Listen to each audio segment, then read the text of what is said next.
Yeah, sit down, how far? I beg you, mathematics. This thing suffer me. You no get sense. Like what man, you no get sense. Yeah, no. What if you make you dey go school? I don't tell your mama make you throw away you. Jesus! You say I been dey solve maths back in the days. I for not do this thing for you. I swear down. No vex. Simple maths. Okay. 2 plus 2 now how many? 4. You sabi abi? Yes. You sabi? Yes. You come carry and come meet me. You sabi abi? No vex. Write 4. Write 4. Now 6 plus 6 now how many?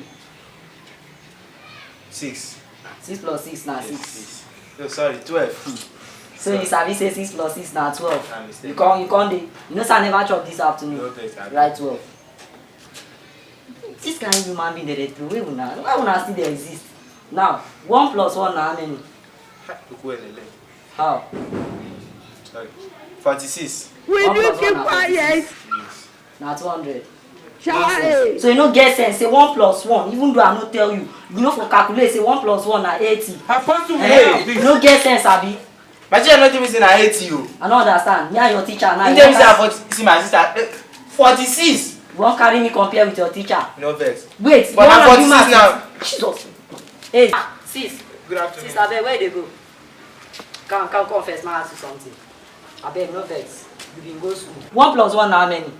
1 plus 1 na 11 now. Na 11. Hey!